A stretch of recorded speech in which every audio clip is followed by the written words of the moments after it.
how to calculate the surface area and the volume of a body having an axis of symmetry. We'll do this using the theorems of Pappus and Guldinus. We'll begin by solving problems that involve surface area. In order to develop the surface area on a body, the theorem states that you take a line, for example of length L here, find the centroid of the line and the distance from that centroid to the generating axis. That's our bar. Rotating the line around the circular path will generate our surface area. The area is equal to 2 pi radians in this case for theta.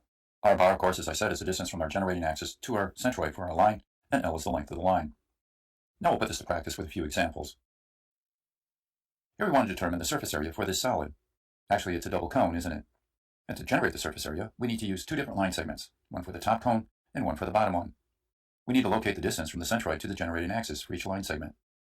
And then, of course, we rotate the line segments for 360 degrees or 2 pi radians around the axis to generate our surface area. Here's our key equation.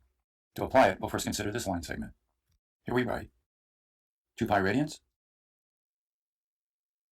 And then we have the distance, our bar, and that distance right here will be equal to 1 meter. The reason, of course, is because the centroid's in the center of the line, and the distance from here to here is 2 meters. And so our bar is 1 meter. And finally, we need the length of the line. To find that, we have to use Pythagorean's theorem. We could say it's the square root of 2 squared plus 1.5 squared. Calculating that, you get an answer of 2.5 meters. The bottom line has the same situation, doesn't it? In other words, we rotate that 2 pi radians. Centroidal distance from the generating axis is 1 meter, and the length of that line is also 2.5 meters.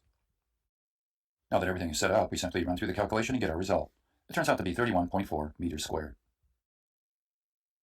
All right, now consider this one. Here we have a grain silo. Let's say the dimensions of it is this. Then we want to find the surface area for it.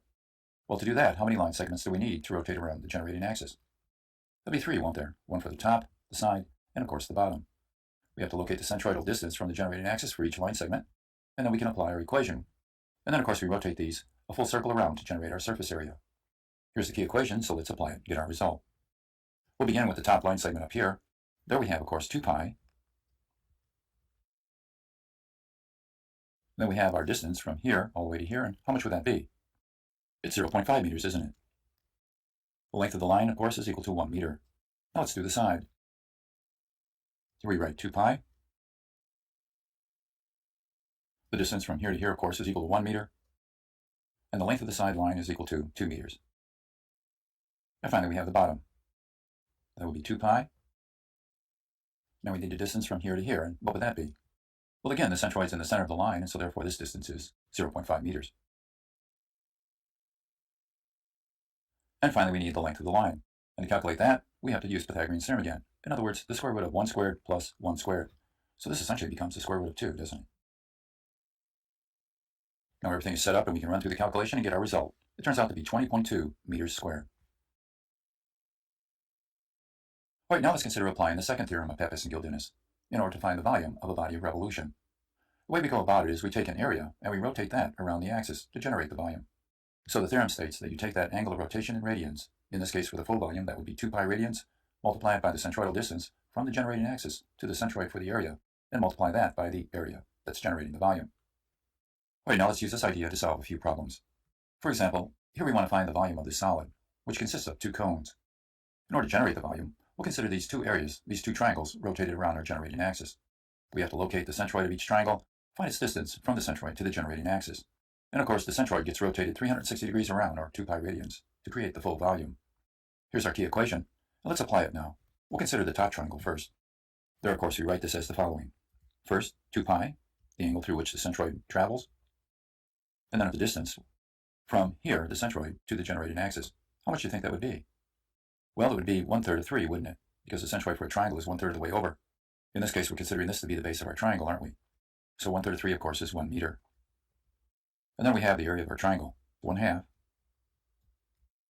And in our case, the base is considered to be 2 here, so we write that as 2 times the height of our triangle, which in this case would be this distance, in other words, 3.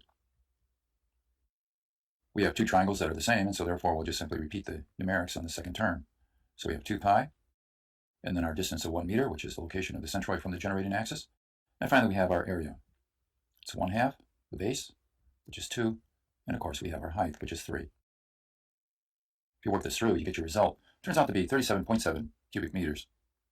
There's another way to consider the problem, though, if you want. We can consider the entire triangle right up in here, one large triangle that's been rotated around our generating axis. Had we done it that way, then we'd write this as 2 pi.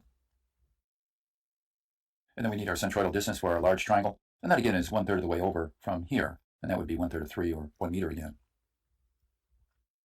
And finally, we have our area of our large triangle. That would be 1/2. And in this case, the base of our triangle is going to be the distance from here all the way to here, or 4 meters. And finally, we have our height, which is 3 meters. And doing the calculation, of course, you get the same result as before. As a final problem, we'll consider finding the volume for this solid, which consists of a cone and a cylinder together. In order to generate these shapes, of course, we have to use a triangle for the cone, and we use a rectangle for the cylinder.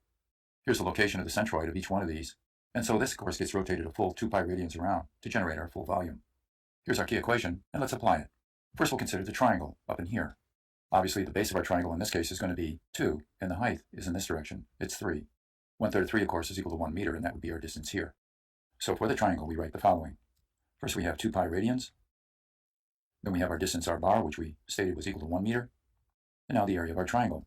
That would be 1/2. Base of the triangle in this case would be 2 meters. And the height, of course, is equal to 3 meters. Now we'll deal with the rectangle. In this case, this distance is equal to 1.5 meters.